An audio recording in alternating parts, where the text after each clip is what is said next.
They laughed at human noses until their city started melting from human snot. Captain Jake Thompson held his saliva back as he walked into the Grand Council chamber on Galactic Hub Omega-9. Hundreds of alien eyes darted between his face and his fellow human diplomats. Several snickered. One laughed loudly and pointed a long purple finger at Jake's face. "How do you smell anything with that deformity?" The alien asked in broken English. His forehead eyes were squinted in alien laughter. His species were the Zorgans. They were the most powerful in the Alliance. "My name is Captain Thompson of the Terran Federation. This is a human nose. We are proud of them." The Zorgan ambassador dramatically covered his own nostril slits as if protecting them. "Proud? You should cover your shame." The crowd murmured and giggled. Jake held back his growing rage. Humanity was depending on him securing the Alliance's support against the Dominion. Without it, Earth would fall within the week. "I will not hide what I am," Jake said clearly and proudly. "This is what humans look like. What a hideous sight." The Zargan ambassador laughed cruelly. The other aliens joined in the mockery. Jake clenched his fists. He had to control his fury for the fate of humanity. Jake glared at the Zorgan ambassador, trying to keep his composure. The snooty alien smirked back, his nose slits flaring slightly. Ambassador Zalok stood up from his floating chair and addressed the council. "Esteemed members of the Galactic Alliance, I propose a new law. Attacks on inferior species participating in our hallowed trade routes and marketplaces. Those with, shall we say, less than ideal biology and intellect should have to pay their fair share." Xylox's beady eyes flicked over to Jake as he said this. Several other council members nodded in agreement, muttering things like "quite right" and "about time." Jake's blood boiled, but he stood tall. "With respect, Ambassador," Jake said in a steady voice, "humanity has made many valuable contributions to this alliance. Our innovative technologies and resourceful skills have aided multiple worlds. The hyperspace relays, the terraforming accelerators, the quantum entanglement comms network, all reverse engineered and perfected by human scientists and engineers. Our species pulled its way to earn its place on this council." "Trifles," Zilog scoffed dismissively with a wave of his long-fingered hand. "Minor achievements from a minor species. Your kind's crude facial protuberance is proof enough of how primitive your biology remains. Along with your smaller brains, your odd number of appendages, your—" Suddenly a blaring alarm sounded, echoing through the grand chamber. Red lights flashed. Council members looked around in confusion, some rising out of their seats in concern. "Emergency alert," a robotic voice announced. "Unknown vessel approaching council headquarters. Configuration and origin, unknown. Intentions, unknown. All members report to secure briefing area. Theta 6 immediately for threat assessment and response." This is not a drill. Jake held back a scoff. Unknown to these arrogant pricks, maybe. Humanity had been tracking that massive ship for the last several days as it bulldozed its way through Alliance territory. These fools had been too busy mocking human noses to see the real threat on their doorstep. The main holoscreen lit up, showing a massive black alien dreadnought, easily 5 times the size of anything in the Alliance fleet. It looked like a giant lobster claw covered in jagged spikes and glowing red lines, and it was heading straight for the space station the Council currently occupied. Aliens gasped and shouted as they stared at the screen in shock. A few started frantically working consoles trying to gather more intel. Others rushed for the doors in a panic, eager to get to the secure area. Everyone remained calm, Zalox yelled, though Jake noticed the Zorgan's nostril slits were quivering anxiously. "We will analyze this unknown ship and determine the appropriate course of action. Captain Thompson, we will have to table our discussion until this matter is resolved." Jake nodded curtly, holding back a smirk. "Of course, Ambassador.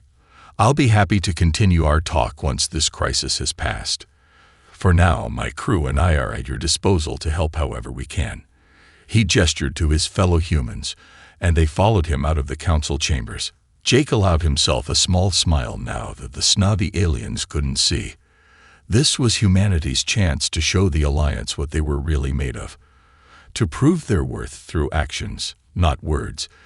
Jake was going to make damn sure they didn't waste it. The massive black dreadnought opened fire on the Council's headquarters, unleashing a barrage of searing red energy beams that sliced through the station's shields like they were made of tissue paper. Explosions rocked the structure, sending debris and bodies flying through the halls. Alarms blared and emergency lights flashed as the station's crew scrambled to mount a defense. But it was useless. The Kerek's ship's weapons were too powerful, its armor too thick. Within minutes, the invaders had blasted a hole in the station's hull and were pouring through the breach, their insectoid bodies encased in jagged black exoskeletons that glinted under the strobing lights. Jake and his fellow humans reacted instinctively, drawing the compact plasma pistols concealed beneath their diplomatic robes. They formed a tight circle around the cowering council members, shouting for them to stay down as they took aim at the approaching Kerek's warriors. "Remember your training," Jake yelled over the chaos, his heart pounding in his chest. "Aim for their weak points, joints, eyes, anything that looks soft." The humans opened fire, their weapons spitting searing bolts of blue-white plasma that struck the Kerek's like hammer blows. Kitten cracked and Iker sprayed as the warriors fell, but more kept coming, hissing and clicking in their alien language. Jake cursed as his gun clicked empty. He slapped a fresh power cell into the grip and raised it to fire again, then paused. Something wasn't right. The Kerek's were swarming towards his position like moths to a flame, ignoring the other council members entirely, and they seemed fixated on him and his fellow humans specifically. Their horrible realization dawned on Jake as he caught a whiff of an unfamiliar scent wafting off the insectoid warriors. It was sharp and musky, with an undertone of something rotten, and it was coming from him, from all the humans. "Jerts are pheromones," he shouted, horror and revulsion twisting his gut. "They can smell us. We're like walking targets to them." His mind raced as he tried to come up with a plan. If the Kerek's were attracted to human scent, then maybe they could use that against them somehow. Create a distraction. Lead them away from the council members. Jake's thoughts were interrupted by a piercing scream. He spun to see Ambassador Xylox writhing on the floor, a Korax warrior looming over him with its scythe like claws raised. Without hesitation, Jake charged forward, firing his plasma pistol into the alien's back at point-blank range. The warrior screamed as the plasma burned through its exoskeleton, but it didn't fall. Instead, it whirled on Jake with blinding speed, its faceted eyes blazing with alien fury. Jake tried to dodge, but he was too slow. A claw slashed across his chest, shredding his robes and drawing a line of searing agony down his torso. Jake stumbled back with a cry of pain, his pistol clattering to the floor. The Kerek's loomed over him, its mandibles clacking as it prepared to strike again. Jake braced himself for the killing blow, but it never came. Instead, the warrior's head exploded in a spray of ichor and shattered chitin. Jake blinked in surprise, then looked up to see one of his fellow humans standing over him, a smoking plasma rifle in her hands. "On your feet, Captain," the woman said, her voice steady despite the chaos raging around them. "We got a council to save and a battle to win." Jake nodded grimly and pushed himself upright, ignoring the pain lancing through his chest. He retrieved his fallen pistol and rejoined the circle of humans defending the council members, their weapons blazing as they fought off the seemingly endless waves of Kerek's. The battle raged on, the air thick with smoke and the stench of alien blood. Jake lost track of time, his world narrowing to the flash of plasma fire, the hiss and click of Kerek's warriors, and the pounding of his own heart. He didn't know how long they could hold out, or what the Kerek's really wanted. All he knew was that he and his fellow humans would fight to their last breath to protect the council and the fragile peace they represented. But as the Kerek's pressed their attack, their numbers seemingly inexhaustible, Jake began to wonder if even humanity's tenacity and skill would be enough. They were badly outnumbered and rapidly running low on power cells. If help didn't arrive soon, suddenly, a new sound echoed through the embattled council chamber, a deep thrumming roar that shook Jake to his bones. He risked a glance upward and saw a second dreadnought dropping out of FTL, its hull gleaming silver in the light of the system's star. Jake's heart leaped as he recognized the ship's configuration. It was a human vessel, the TSF Indomitable. The cavalry had arrived. Jake's mind raced as he tried to come up with a plan. The Karax were attracted to human scent. Their biology was working against them, putting targets on their backs, but maybe, just maybe, they could use that to their advantage. "Listen up," Jake shouted over the chaos of plasma fire and alien screeches. "I have an idea. It's crazy, but it might just work." His team looked at him expectantly, their faces streaked with sweat and grime. Jake took a deep breath. "We need to take off our shirts." There was a moment of confused silence. Then one of the soldiers, a burly man named Rodriguez, spoke up.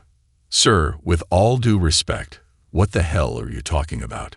Jake quickly explained his reasoning. "The Karax are zeroing in on us because of our pheromones, our sweat, our natural scent. It's like a beacon to them. But if we crank up the signal, really flood the air with it, it might just overload their senses, confuse them, disorient them." Understanding dawned on the faces of his team. They nodded grimly and began stripping off their tattered uniform tops without hesitation. Jake did the same, wincing as the fabric pulled away from the plasma burn on his chest. Within seconds, they were bare-chested and gleaming with sweat. The air was thick with the musky, slightly acrid scent of human pheromones. Jake could feel it coating his skin, his nose, his lungs. The effect on the Karax was immediate and dramatic. The insectoid warriors stumbled and reeled as if drunk, their movements erratic and uncoordinated. Some clutched at their heads with their claws, hissing in what looked like pain.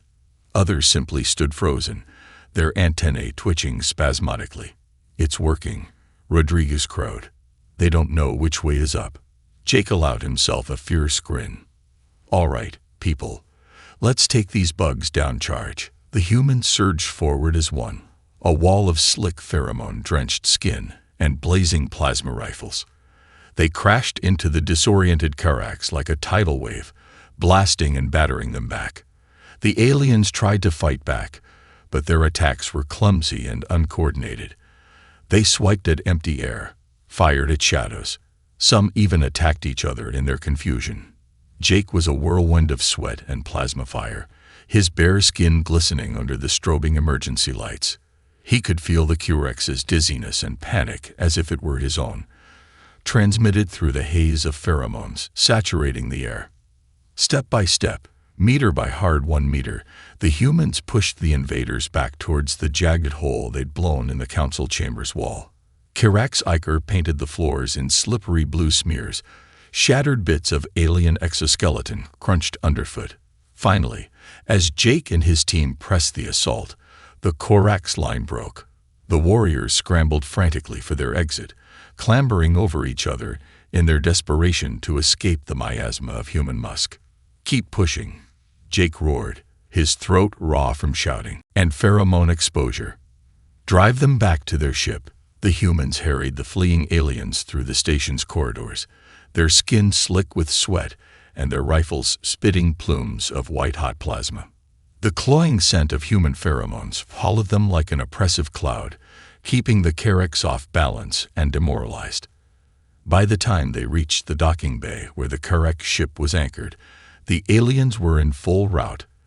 They'd practically dove through the gaping rent in their vessel's hull, heedless of the jagged metal edges that tore at their carapaces. Jake and his team skidded to a halt, chests heaving and weapons trained on the defeated invaders. They watched as the last of the Karax disappeared into their ship, the hatch slamming shut behind them with a resounding clang. For a moment, there was silence save for the of the docking bay's atmospheric containment field and the human soldiers' labored breathing. The air was thick with sweat, plasma scorching and the coppery tang of alien blood. Then slowly, a cheer began to build among the humans. It started as a low murmur, then grew into a full-throated roar of triumph and relief. They'd done it. Against all odds, they'd repelled the Karax invasion with little more than guts, guns, and their own biological quirks. Jake let out a shuddering breath, his muscles quivering with exhaustion and adrenaline letdown. He looked around at his team, his shirtless, sweaty, heroic band of human brothers and sisters. Rodriguez shot him a weary thumbs up. Jake returned the gesture with a nod of deep respect. But even as they savored their victory, Jake knew this was only the beginning. The Karax had retreated for now, but they would be back. And the Galactic Council had a lot to answer for, letting humanity face this threat without support. There would be a reckoning, Jake swore to himself, a settling of accounts. The smug, superior aliens who had mocked humanity and its primitive biology would learn just what that biology was capable of. For now, though, all that mattered was that they had won. Against impossible odds through courage and creativity and sheer human grit, they had triumphed. Jake raised his voice once more, his words ringing out across the battered docking bay. "All right, people, let's get our shirts back on and go check on our esteemed council members. And someone find me a damn towel. I feel like I just ran a marathon in a sauna." Laughter rippled through the human ranks, born of relief and camaraderie. As Jake led his team back towards the ruined council chamber, he couldn't help but feel a swell of pride. Human noses, human sweat glands, human pheromones, all the things the aliens sneered at and scorned. Today, those primitive biological traits had been humanity's salvation. The galaxy was about to learn an important lesson. Never ever underestimate a human, especially not a sweaty, bare-chested one on a mission to save the day. The council chamber was a wreck. Scorch marks pockmarked the walls. The acrid stench of plasma discharge and alien blood hung heavy in the recycled air. The once pristine floors were littered with the broken bodies of Karax warriors, their carapaces shattered and ichor oozing. But despite the carnage, the mood was one of stunned elation. The council members stared at the victorious humans with a mix of awe and disbelief. These primitive creatures, whom they had mocked and scorned just hours before, had just saved all their lives. Ambassador Zalox was the first to break the silence. The Zorgan stepped forward, his nostril slits quivering as he inhaled the pheromone-laden air. He looked at Jake, his beady eyes wide with newfound respect. "Captain Thompson," Zalox began, his voice uncharacteristically humble, I must apologize for my earlier words and actions. Your people's bravery and ingenuity today have shown me the error of my ways." Jake nodded, too exhausted to feel smug. "Apology accepted, Ambassador. We're all on the same side here." Zalox turned to address the rest of the council. "In light of the humans' heroic actions in defense of this council and the values it represents, I hereby propose a motion to grant their species full membership in the Galactic Council with all the rights and privileges that entails." A murmur of assent rippled through the chamber. The Zorgan's words carried weight, and the other ambassadors were quick to voice their agreement. "I second the motion." The insectoid Kurtheri ambassador chittered, her antennae bobbing. "The humans have more than proven their worth." Her greed, rumbled the massive rock-like Gorlith representative. "Their strength and valor are beyond question." One by one, the other council members added their support. The motion passed with unanimous approval, the final tally flashing on the hollow screen that had so recently displayed the Karax dreadnought. Jake felt a swell of pride as the vote was tallied. Humanity had finally taken its rightful place among the stars, not as second-class citizens or inferior species, but as full and equal partners. Zalox approached Jake again, extending a long-fingered hand. "Captain Thompson, as the leader of the human delegation, I ask that you accept the position of official human representative on this council." Jake grasped the Zorgan's hand, ignoring the slight flinch as Zalox caught another whiff of his pheromone-soaked skin. "I accept, Ambassador, and I promise to represent both humanity's interests and those of the Council to the best of my abilities." As the other ambassadors gathered around to offer their congratulations, Jake couldn't help but notice their fascination with him and his fellow humans. They leaned in close, nostril slits and olfactory organs flaring as if trying to catch every nuance of the human scent that had played such a pivotal role in their victory. But it was more than just pheromones that drew their interest. The council members stared at the humans' noses with a newfound appreciation, marveling at the fleshy protuberances that had once been objects of ridicule. To think, the Kildare ambassador mused, her compound eyes glittering, that such a remarkable sensory organ could be hidden in plain sight. "Your noses are not a sign of primitiveness, but of evolutionary advantage." Jake grinned wearily, the adrenaline of battle finally wearing off. "Well, I guess that old Earth saying is true. It's not the size that matters, it's how you use it." Laughter filled the chamber, a release of tension and a celebration of unity. For the first time, the council members saw the humans not as inferior beings, but as valuable allies with unique strengths and perspectives. As the laughter died down, Jake's grin faded into a more serious expression. But let's not forget the real lesson here. Underestimating a species because of surface differences is a mistake we can't afford to make again. The Karax almost caught us all with our pants down because we were too busy judging each other. Xylox nodded solemnly. "You are right, Captain Thompson. Today has been a humbling reminder of the dangers of prejudice and the power of unity. From this day forward, this council will strive to recognize and celebrate the diversity of all its members, not condemn it." Murmurs of agreement echoed around the chamber. It was a watershed moment, a paradigm shift in the very fabric of galactic society. And at the center of it all stood Jake Thompson, the sweat drying on his bare chest and the weight of history settling on his shoulders. He knew that this was just the beginning of humanity's journey on the galactic stage, and that many trials and challenges lay ahead. But for now, he allowed himself a moment of satisfaction. Humanity had taken its first bold steps into a larger universe and shown that it had the courage, the resourcefulness, and yes, the biological fortitude to stand tall among the stars. The galaxy would never be the same, and Jake thought with a wry smile. Neither would the Council's opinion of the humble human nose. You have reached the end of the story. If you enjoyed this story and want to support us, please leave a like and subscribe to our channel. And for every comment that says 88, I will heart every single one of them. Thank you for your time.